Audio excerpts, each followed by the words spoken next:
Hello बच्चों, इस video में आपका स्वागत है। आज हम लोग हमारा इतिहास और नागरिक जीवन कक्षा 6 का तीसरा पाठ 3 का अध्ययन करेंगे। पाठ 3 में आप ये देखते हैं कि उस पाठ का नाम है नदी घाटी की सभ्यता, हड़प्पा सभ्यता। आज कुछ लोग गांवों में रहते हैं और कुछ लोग नगरों और शहरों में। दोनों ही जगह के रहन सहन में कुछ कुछ समानताएं होती हैं। कुछ समानताएं मतलब कुछ लोग दोनों लोगों का मिलता जुलता रहता है, तो कुछ अंतर भी है, कुछ अलग भी है। क्या आपको पता है कि आज से 2500 वर्ष पूर्व ही भारत में नगर थे? 2500 वर्ष पहले। आपको यह जानकर आश्चर्य होगा कि इन प्राचीन नगरों का निर्माण लगभग आजकल की सुनियोजित नगर निर्माण योजना की तरह होता था।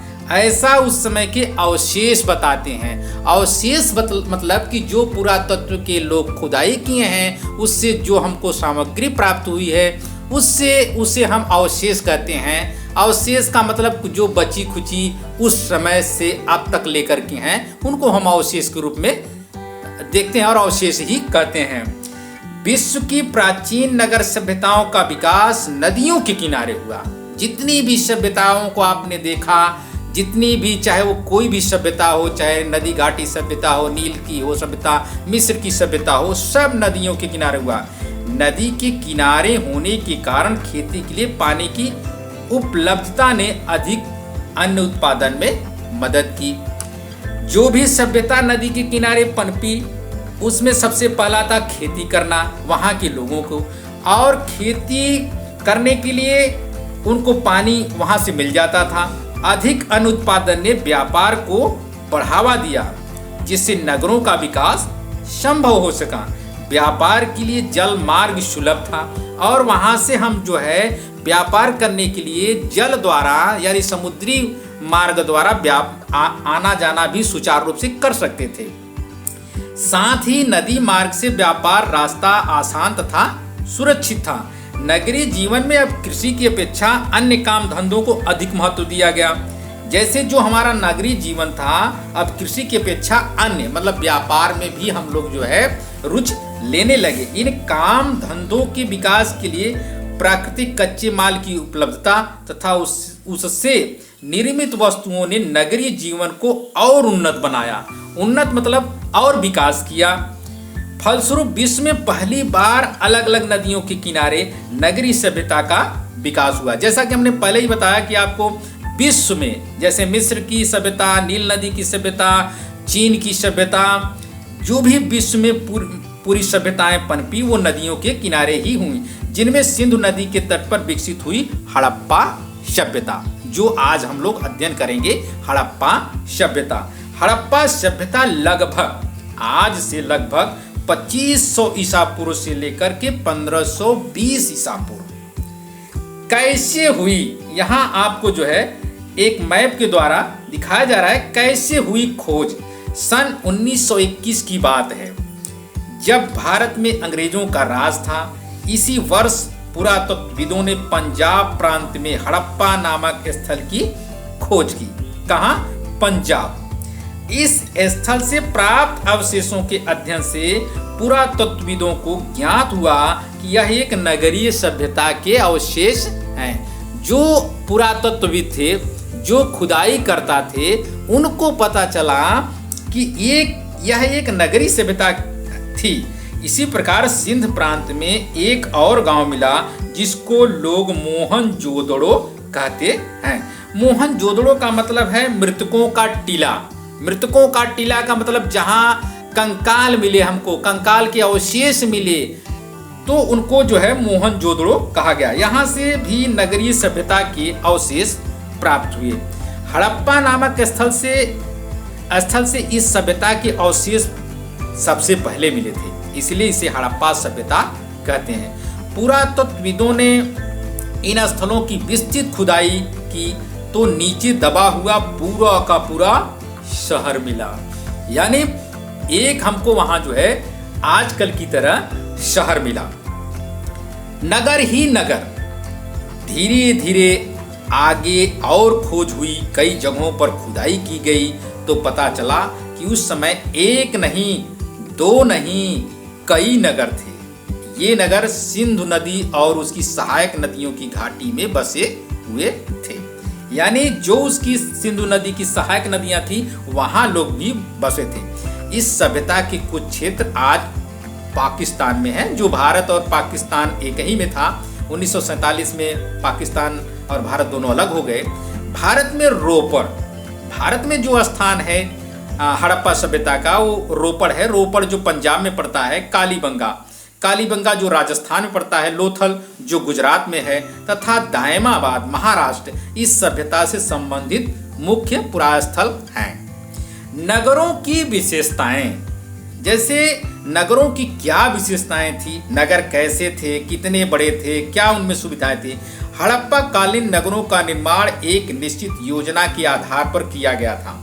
सड़कें चौड़ी थी तथा वे छोटी छोटी सड़कों या गलियों से जुड़ी थी। ये मानकर के चलिए जो पतली सड़कें भी थी वो 9 फीट चौड़ी थी। इस प्रकार इन समस्त सड़कों की चौड़ाई 9 से 34 फीट तक थी। यहाँ सड़कें पूर्व से पश्चिम की ओर तथा उत्तर से दक्षिण की ओर जाती थी। सड़कों के किनारे पक्की नालियां बनी थीं। हर घर की नाली बड़े नालों से मिल जाती थी।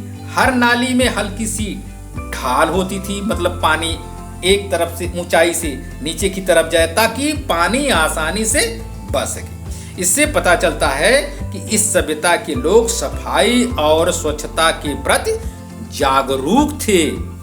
देखिए, आज से 2500 वर्ष पहले भी मानव स्वच्छता के प्रति बहुत ज्यादा जागरूक था। भवन निर्माण, इनके भवन कैसे थे, कैसे ये लोग भवनों का निर्माण करते थे। उत्खनन में कई तरह की बड़ी बड़ी इमारतें मिली हैं जो आयताकार थीं। कई 2 मंजिला घर थे तो कुछ छोटे छोटे घर थे। हड़प्पा, मोहनजोदड़ो एवं अन्य स्थलों की खुदाई से पता चलता है कि हड़प्पा कालीन भवनों का निर्माण एक सुनियोजित योजना के अंतर्गत किया गया था। सुनियोजित का मतलब एक पहले से सोच समझ करके कि कौन सा भवन का जैसे स्नान कुंड है या अन्न भंडार है या जो भी बैठक है किस तरह से किया जाए। प्रत्येक घर के बीच में एक आंगन होता था। आंगन की चारों ओर कमरे बने हुए थे। प्रत्येक घर में रसोई घर, शौचालय तथा स्नानागार का उचित प्रबंध था। 2 मंजिला मकान में ऊपर जाने के लिए सीढ़ियां बनी थी। अब यहाँ एक देखिए, आपको समय रेखा किस तरह से दिखाया गया है। हड़प्पा सभ्यता में 4000 ईसा पूर्व, 3000 ईसा पूर्व, 2500 ईसा पूर्व, 2000 ईसा पूर्व, 1520 ईसा पूर्व। इस चित्र में एक इमारत दिखाई गई है। इस इमारत की दीवारें देखिए, कितनी ऊंची दीवारें हैं। दीवारें पक्की ईंटों की बनी हुई हैं। इससे पता चलता है कि उस समय ईंटें पकाने की भट्टियां रही होंगी। यहाँ आप देखिए कि भवन निर्माण में हड़प्पा की एक महत्वपूर्ण इमारत यहाँ का कोष्ठागार है जो 169 फीट लंबा और 135 फीट चौड़ा है। इस नाप की 2 इमारतें हैं और इनके बीच 23 फीट खुली जमीन है। प्रत्येक पिंड में 6 बड़े कमरे कक्ष हैं जिनके बीच 5 गैलरियां हैं और कक्ष 4 भागों में बंटा है। जैसे यहाँ का है कि दीवारें पक्की ईंटों की बनी हुई हैं और यहाँ के लोग, हम आपको जानकारी के लिए बता दें कि जो सबसे बड़ी, ये आपकी किताब में तो नहीं है, लेकिन जो सबसे बड़ी कच्ची ईंट थी वो 18 इंच गुड़े 7.5 इंच गुड़े 3.5 से 1/10 इंच थी। पक्की ईंटों की माप भी है थी 11 इंच गुड़े 5.5 इंच गुड़े 2.3/3 इंच। ये आपकी ईंटें जो प्राप्त हुई हैं, इससे पता चलता है कि उस समय ईंट पकाने की भट्टियां रही होंगी। हड़प्पा सभ्यता के नगरों की खुदाई में पक्के घरों के अलावा बड़े बड़े गोदाम मिले हैं। आसपास की गांवों से अनाज इकट्ठा करके इन्हीं गोदामों में रखा जाता रहा होगा। घरों और गोदामों के अलावा मोहनजोदड़ो में एक बड़ा सा पक्का स्नानागार मिला है। इसके चारों तरफ कमरे बने हुए हैं। स्नानागार, एक बहुत बड़ा सा स्नानागार भी मिला हुआ है। जैसे रहन सहन, सिंधु घाटी की सभ्यता की, जो हड़प्पा की सभ्यता है, उसके लोगों का रहन सहन कैसा था, कैसे रहते थे, कैसे नहीं रहते थे। जैसे देखिए, चावल, गेहूं और जौ हड़प्पा वासियों में मुख्य भोज्य पदार्थ था। ये उनका मुख्य भोजन था, मुख्य रूप से वो यही खाते थे। ये लोग सूती एवं ऊनी दोनों प्रकार के वस्त्र पहनते थे। सूती भी पहनते थे, ऊनी भी पहनते थे। हम लोग भी आज जो है सूती भी पहनते हैं, ऊनी भी पहनते हैं। यहाँ के निवासी गेहूं, जौ, कपास, मटर, तिल और चावल की खेती करते थे। ऊंचे कंधों वाले बैल, गाय, भैंस, बकरी, भेड़, सूअर, हाथी और ऊंट इनके पालतू पशु थे। इनके जो पालतू पशु थे, ये जो है आपको दिए गए हैं इसमें हार, कंगन, पायजेब माने पायल, बाली, अंगूठी उनकी प्रिय आभूषण थे। मनका बनाने का कारखाना चहुंदड़ों से प्राप्त हुआ है। मनका, अभी आपने एक देखा कि यहाँ कुछ गहने दिए गए हैं, उसमें मनका बनाने का कारखाना चहुंदड़ों से प्राप्त हुआ है। अब ये देखिए कि उस समय के लोग कौन से देवी देवता को मानते थे। जैसे देवी देवता, अगले पृष्ठ के बाएं हाथ पर बनी मूर्ति को देखिए, यानी आप जो है 25 पेज पर देखिए कि संभवतः यह मिट्टी की मूर्ति उन लोगों की देवी की मूर्ति थी। पत्थर की चौकोर पट्टे पर एक आकृति के सिर पर भैंसे के सींग का चित्र है। उसके चारों तरफ कई जानवर बने हैं। यह कोई देवता होंगे। संभवतः सिंधुवासी इन्हें पशुओं का देवता मानकर पूजते थे। एक इस चित्र में आप ये देख रहे हैं कि एक मातृ देवी, और इसके बगल में आप ये देखते हैं कि ये जो भैंसे के सींग का चित्र दिखाया गया है, इसके अलावा कुछ मोहरों पर पीपल की पत्तियां और सांप की आकृतियां जैसी भी बनी मिली हैं। पीपल की पत्तियां और जैसे सांप की आकृतियां, शायद वे इन सब की पूजा करते थे। देखिए इसमें जो मिला है, हम देखते हैं कि मूर्तियां मिल रही हैं और देवताओं के चित्र मिल रहे हैं, पीपल के पेड़, सांप की आकृतियां। तो इससे पता चलता है कि उस समय के लोग जो है इन सब की भी पूजा करते थे। इन बातों का हम अंदाजा लगा सकते हैं कि पक्की तरह से नहीं कर सकते, ये पूरी तरह से नहीं कर सकते हैं। इतिहासकारों के अनुसार हड़प्पा सभ्यता की धर्म की 4 मुख्य विशेषताएं थी।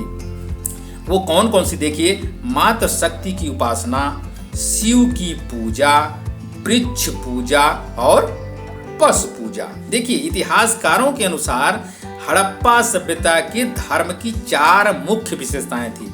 मातृ शक्ति की उपासना, मातृ देवी की आप चित्र भी देख रहे हैं। विशेषताएं शिव की पूजा, वृक्ष पूजा और पशु पूजा। ऊपर बताई गई किन किन चीजों को आज भी लोग मानते हैं, इन चीजों को मानने के पीछे क्या कारण हो सकते हैं। जैसे देखिए पत्थर का भाला, यहाँ एक आपको दिखाया गया है पत्थर का भाला। जब लोग पत्थर से औजार व हथियार बना लेते थे तो उन्होंने धातु की चीजें बनाना शुरू कर दिया। खुदाई में तांबे और कांसे की बनी हुई कुल्हाड़ी, दर्पण, आरी, कंधिया उस तरह प्राप्त हुए हैं, उस तरह जिससे दाढ़ी बनाई जाती है। इसका मतलब यह हुआ कि सिंधु घाटी के लोग जमीन में से धातु निकालने और उसे साफ करने तथा गला कर चीजें बनाने के तरीके से परिचित थे। यानी जो भी धातु निकालते थे उससे गला करके कुछ बनाने के वो लोग परिचित थे, बना कर उसको गला करके बनाते थे। कांसा, यहाँ देखिए कांसा है। कांसा तांबा और जस्ता को मिलाकर के बनाई गई धातु है। कांसा, जो कांसा है वो कांसा कैसे बनता है, वो तांबा और जस्ता दो धातु हैं उनको मिलाकर के बनता है। आश्चर्य की बात तो यह है कि धातु की चीजें बनाने के साथ साथ लोग पत्थर के औजार भी बनाया करते थे। इसका कारण शायद यह था कि तांबा और कांसा जैसी धातुएं पत्थर की तुलना में बहुत ज्यादा मजबूत नहीं थी, पत्थर की तुलना में बहुत ज्यादा मजबूत नहीं थी। ये धातुएं हर जगह आसानी से मिल भी नहीं पाती थी, इसलिए लोग कई औजार पहले की तरह पत्थर के ही बनाते थे। जैसे कांसा और तांबा जो था वो मिलना असंभव था, इसलिए लोग पत्थरों का ज़्यादा ही प्रयोग किए।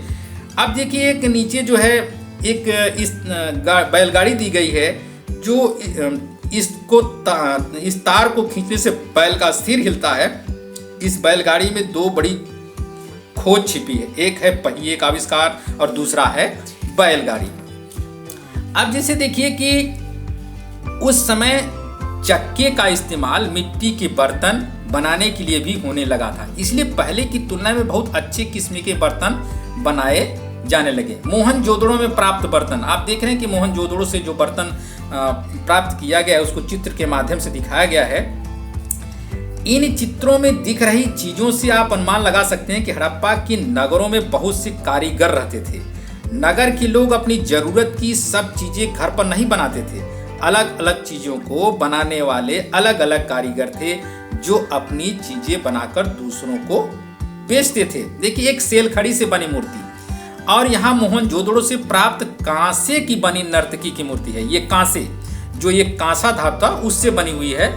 और अब आगे हम ये देखते हैं कि हड़प्पा सभ्यता के लोग वस्तु का विनिमय कैसे करते थे, कि विनिमय का मतलब लेन देन कैसे करते थे, कैसे बिना पैसे के ये विनिमय एक दूसरे को बदल लेते थे।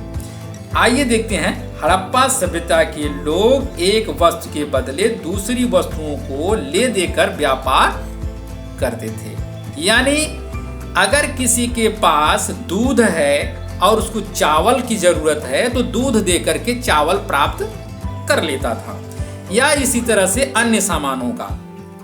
इसके लिए वे रुपए या सिक्कों का प्रयोग नहीं करते थे। उस समय रुपए पैसे का प्रचलन नहीं था। जैसे वस्तु विनिमय का मतलब है वस्तु के बदले दूसरे वस्तु का लेना और देना। अब यहाँ हम वस्तु विनिमय जान लिए, लेकिन अब हमने जाने कि व्यापार क्या था। हड़प्पा की नगरों से पत्थर, हाथी दांत, धातु एवं मिट्टी की बनी वस्तुएं मिली हैं। कुछ विद्वान सोचते हैं कि ये वास्तव में व्यापारियों की मोहरें थी। ये विभिन्न आकार की हैं। इन मोहरों पर आदमी की आकृतियां, कुछ पर जानवरों की, पौधों की और कुछ पर बर्तनों की आकृतियां बनी हुई हैं। व्यापारी जब एक जगह से दूसरी जगह सामान भेजते थे तो सामान बांधकर उस पर गीली मिट्टी छापते होंगे और गीली मिट्टी पर अपनी मोहर से छाप बना देते रहे होंगे ताकि उनके सामान की पहचान बनी रह सके। तौल और नाप के लिए बटखरे और पैमाने का प्रयोग करते थे। ऐसी मोहरें दूसरे देशों में भी पाई गई हैं, खासकर मेसोपोटामिया, इराक जो में है। लगता है उन दिनों इराक और हड़प्पा के नगरों के बीच व्यापार होता था। इसका मतलब हम इन मोहरों से पता लगा सकते हैं कि हड़प्पा सभ्यता से मेसोपोटामिया या इराक के साथ जो है व्यापार होता था। जैसे हम ये देखते हैं कि लिखावट यानी लिखने का जो था, हड़प्पा सभ्यता की मोहरों पर संकेत के रूप में लेख मिले हैं। संकेत वो आजकल की तरह नहीं लिखे गए हैं बल्कि संकेत है, जिससे उनके अक्षर चित्रों जैसे लगते हैं। विद्वान आज भी इस लिखावट को पढ़ नहीं पाए हैं, इसलिए हड़प्पा सभ्यता को आद्य ऐतिहासिक युग के अंतर्गत रखते हैं। खुदाई में मिले अवशेषों के आधार पर ही हम इस सभ्यता के बारे में जानकारी प्राप्त कर सकते हैं। ऐसा कोई लिखित प्रमाण नहीं है जिसको हम पढ़ करके हड़प्पा सभ्यता के बारे में जान सकते हैं। जो भी अवशेष यानी जो पुरातत्वविदों ने खुदाई के द्वारा प्राप्त किया है, उसी के माध्यम से हम हड़प्पा सभ्यता के बारे में या सिंधु घाटी सभ्यता के बारे में जानकारी प्राप्त कर सकते हैं। हड़प्पा संस्कृति के लोथल क्षेत्र में मिले बंदरगाह के अवशेषों से पता चलता है कि ये लोग नदी या समुद्र से व्यापार करते थे। ये लोग नदी या समुद्र से व्यापार करते थे। लोथल मुख्य व्यापारिक नगर रहा होगा क्योंकि यहाँ से बंदरगाह, गोदी, मोहरें तथा गोदाम के अवशेष मिले हैं। देखिए बंदरगाह शब्द का 2 बार प्रयोग हुआ है। आप लोग सोच रहे होंगे कि बंदरगाह क्या है। बंदरगाह का मतलब यह है कि जहां व्यापार करने के लिए सामान आप ले आते थे और जहां से आप सामान दूसरे देशों के लिए भेजते थे उस स्थान को बंदरगाह या गोदी कहा जाता है। और ये अक्सर समुद्र के किनारों पर ही होता है, जिससे आसानी से समुद्री यानी नौकाएं आ सकें और जा सकें।